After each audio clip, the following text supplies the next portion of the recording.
বিসমিল্লাহির রহমানির রহিম। আসসালামু আলাইকুম ওয়া রাহমাতুল্লাহ। শীত আসছে। এই শীতে মাছের দেহে কাঁপানি শুরু না হলেও আমার চাষী বন্ধুদের দেহে কিন্তু ঠিকই কাঁপানি শুরু হয়ে গেছে। মনের ভিতরে উতাল-পাতাল শুরু হয়ে গেছে।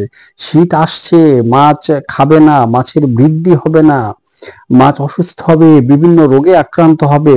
বাজার মূল্য যাই হোক না কেন মাছ এখনই বিক্রি করে ফেলতে হবে। কেন রে ভাই? মাছ হলো শীতল রক্তের প্রাণী। আমরা মানুষ হলাম উষ্ণ রক্তের প্রাণী। তো এই শীতে আপনি বা আপনার পরিবারের সদস্য যারা আছে, আপনার পরিবারে যে শিশুটি আছে তার কি বৃদ্ধি হচ্ছে না? আপনারা কি খাবার খাচ্ছেন না? আপনাদের এই শীতে খাবার খেয়েও কি আপনাদের বা দেহটা শুকিয়ে যাচ্ছে? আপনারা কি শুকিয়ে যাচ্ছেন? স্বাস্থ্য তো ভালোই আছে। শুধু কি হচ্ছে, এই আমাদের হয়তো স্কিন একটু ড্রাই হচ্ছে, এই একটু লোশন টোশন এগুলো একটু একটু মালিশ টালিশ করতে হয় একটু স্কিনটাকে ঠিক রাখার জন্য। আমরা যদি এই শীতল রক্তের প্রাণীর জন্য তার পুকুরের পরিবেশটা ঠিক রাখি, আমরা যদি তার খাদ্য গ্রহণের যে চাহিদাটা, অর্থাৎ তার যে দেহের যে মেটাবলিজম, এটা যদি আমরা ঠিক রাখি, অর্থাৎ খাদ্য গ্রহণের চাহিদাটা যদি আমরা ঠিক রাখতে পারি, তার বিপাকীয় কার্যক্রমটাকে যদি আমরা সচল রাখতে পারি, তাহলে কেন আমার মাছ শীতে বৃদ্ধি পাবে না? অবশ্যই বৃদ্ধি পেতে হবে, মাছ রোগাক্রান্ত হবে না। যারা আমার গত নভেম্বর মাসের সেই মাছ ছাড়ার ভিডিওটা দেখেছেন, মেবি মার্চ এপ্রিলে আমি মাছটা উঠিয়ে পরীক্ষা করেছিলাম, এই ভিডিওটা যারা দেখেছেন তারা অবশ্যই বুঝতে পারতেছেন যে শীতের সময় কিন্তু মাছের দৈহিক বৃদ্ধিতে তেমন কোনো পরিবর্তন ঘটে না। সাধারণত তাপমাত্রা যদি 15 ডিগ্রি সেলসিয়াসের নিচে নামে তখন মাছের যে মেটাবলিজম বা দৈহিক কার্যক্রমটা একটু স্লো হয়ে যায়। শীতকালে কিছু সমস্যা হয়, যেমন পানিতে পুষ্টি পদার্থের ঘাটতি হয়, ফাইটোপ্ল্যাঙ্কটনের উৎপাদনটা ঠিকভাবে হয় না, পানিটা অনেক সময় ব্ল্যাঙ্ক হয়ে যায়, মানে সাদা হয়ে যায়।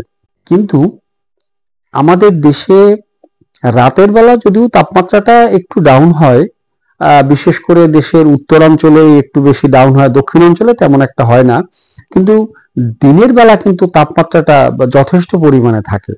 তারপরও যেহেতু ঠান্ডার সময় এর কিছুটা প্রতিক্রিয়া মাছের দেহে পড়ে।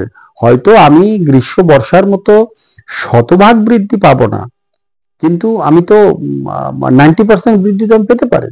তো আমরা এই শীতকালীন সময় আতঙ্কিত না হয়ে আমরা যদি যত্নশীল হই, আমরা যদি মাছকে প্রাণী হিসাবে ট্রিট করি, পুকুরের পরিবেশটা ঠিক রাখি, তার খাদ্য গ্রহণের চাহিদাটা আমরা একটু বাড়াই, এবং তার খাদ্যটা ঠিকমতো আমরা সাপ্লাই দেই, তাহলে কিন্তু আমাদের পুকুরের পরিবেশও নষ্ট হবে না, মাছ অসুস্থ হবে না, মাছের বৃদ্ধিটাও ঠিকমতো হবে। তো শীতকালীন সময়ে একদম পুকুর পরিচর্যা থেকে শুরু করে মাছের খাদ্য প্রদান বা কোন ধরনের খাদ্য মাছকে দিতে হবে, এ নিয়ে আমি পরবর্তী 2-3টা পর্বে এটা আলোচনা করব। তো আজকে একটা শীতকালীন সময় টনিক নিয়ে আপনাদের সাথে আলোচনা। এটা খুব জাদুকরী একটা টনিক, অর্থাৎ এই খুব কম খরচে এই উপকরণটা যদি আপনারা এই মিশ্রণটা তৈরি করেন এবং পুকুরে প্রয়োগ করেন, তাহলে এর অনেকগুলো উপকার আছে। এর বিশেষ করে খুব গুরুত্বপূর্ণ 6টা উপকার নিয়ে আপনাদের সাথে আলোচনা করব, মানে 6টা উপকারের কথা বলবো। নাম্বার 1 হলো পানির রং সঠিক থাকবে, অর্থাৎ পানিটা সবসময় হালকা সবুজ থাকবে। কারণ এই শীতের সময় তো সাধারণত আমরা পুকুরে এই ফাইটোপ্ল্যাঙ্কটনটা ধরে রাখতে পারি না, পানিটা অনেক সময় একটু সাদা হয়ে যায়। কিন্তু এই মিশ্রণ আপনি যদি পুকুরে প্রয়োগ করেন, তাহলে আপনার পানিটা সবসময় হালকা সবুজ, যেটা আমাদের মাছ চাষের জন্য একদম শতভাগ উপযোগী একটা রং, হালকা সবুজ থাকবে। নাম্বার 2 হলো পানিতে প্লাঙ্কটন বা সবুজ উদ্ভিদ কণা বৃদ্ধি পাবে, কারণ এই সময়টা তো সবুজ উদ্ভিদ কণাটা ক্রাশ করে, আমরা চাইলেও অতটা তৈরি করতে পারি না। তো সবুজ উদ্ভিদ কণার যে উৎপাদনটা সেটা ঠিক থাকবে। নাম্বার 3 হলো মাছের খাদ্য গ্রহণের চাহিদাটা বাড়বে এবং মাছের বিপাকীয় কার্যক্রম অর্থাৎ তার যে ডাইজেস্ট শক্তি বা হজম প্রক্রিয়া সেটা বৃদ্ধি পাবে। নাম্বার 4 হলো অক্সিজেনের লেভেল স্থির থাকবে। এই শীতকালীন সময় তো আমাদের বা দিনের বেলা পানিতে অক্সিজেন লেভেলটা যথেষ্ট পরিমাণে ভালো থাকে, কারণ ঠান্ডা পানিতে অক্সিজেনের ধারণ ক্ষমতাটা একটু বেশি থাকে। কিন্তু রাতের বেলা নানাবিধ কারণে, এটা নিয়ে পরবর্তী একটা ভিডিওতে আলোচনা করব, নানাবিধ কারণে অক্সিজেনটা একটু কমে যায়, কারণ পিএইচটা যেহেতু কমে যায় এই সময়টায় আপনার হাইড্রোজেন সালফাইড গ্যাস তৈরি হয়, এ সময় নাইট্রাইট হয়, এ সময় নাইট্রেট হয়, এ সময় অ্যামোনিয়া তৈরি হয়, কারণ ব্যাকটেরিয়ার অনেকটা কমে যায়, ব্যাকটেরিয়ার বৃদ্ধিটা ঠিকভাবে হয় না, ব্যাকটেরিয়াটা দুর্বল হয়ে যায়, আমাদের জৈব পদার্থের পচন প্রক্রিয়াটা ঠিকভাবে হয় না, এই জন্য রাতে একটু ফল্ট করে এবং ঠান্ডাটা বেশির জন্য মাছের দেহে একটা ইফেক্ট হয়। এজন্য মাছের খাদ্যটা ঠিকভাবে হজম হয় না, খাদ্য গ্রহণের চাহিদাটা কমে, কিন্তু খাদ্য গ্রহণের চাহিদাটাও বাড়বে এবং তার হজম প্রক্রিয়াটাও বাড়বে। নাম্বার 5 হলো পানি কখনোই সাদা হবে না, পানিটা ব্ল্যাঙ্ক হবে না, পানিটা সবসময় একটা হালকা সবুজ রং কন্টিনিউয়াসলি থাকবে, যেটা মাছ চাষের জন্য দরকার। নাম্বার 6 হলো পুকুরের স্বাভাবিক পরিবেশ স্থিতিশীল থাকবে, অর্থাৎ এই সময়টা তো আমরা এই পুকুরের মাছ চাষের জন্য উপযোগী যে পরিবেশটা, অর্থাৎ পানির যে প্লাঙ্কটন বা অ্যামোনিয়া মুক্ত বা দূষণ মুক্ত যে পানিটা, এটা তো আমরা রাখতে পারি না। তো পানির যে এই যে প্রাকৃতিক পরিবেশ অর্থাৎ ন্যাচারাল যে ইকোসিস্টেম, এটা ঠিক থাকবে। তো এই জন্য আপনারা এই যে শীতকালীন সময় এই শুরু থেকে এই মিশ্রণটা বা দ্রবণটা পুকুরে প্রয়োগের আগে অবশ্যই আপনাদের কিছু কাজ করতে হবে।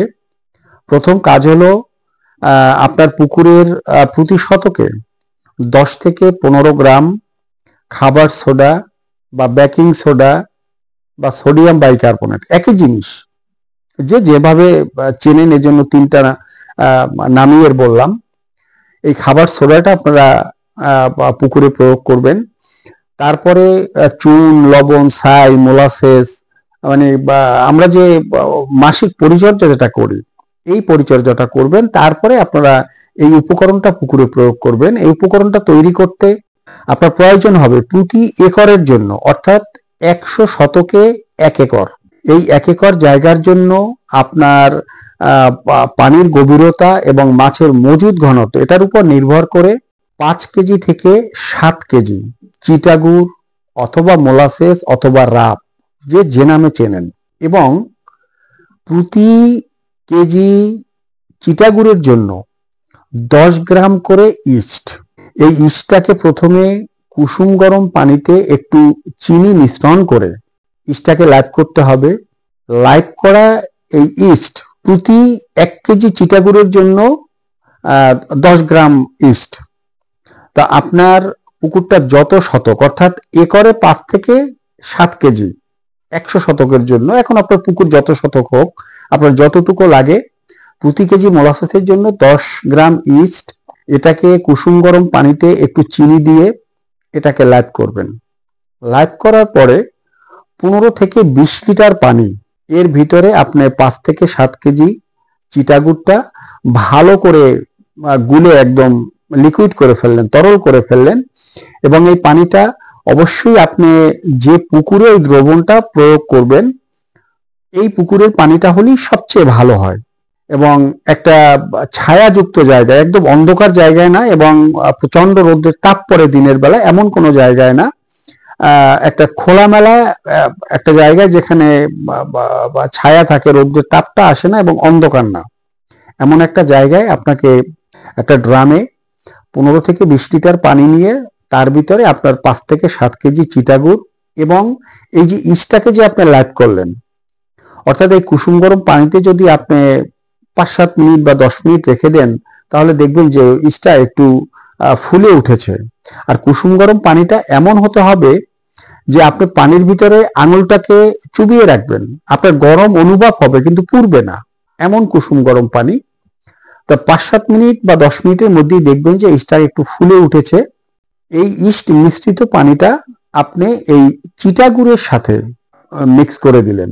মিক্স করে এই ড্রামটাকে আপনাকে অবশ্যই এয়ারটাইট করতে হবে। আমরা যে কোনো ফার্মেন্টেটের সময় কিন্তু ড্রামের মুখটাকে এয়ারটাইট করতে আমরা নিষেধ করি, যে বাহিরের আলো বাতাস সেখানে থাকতে হবে।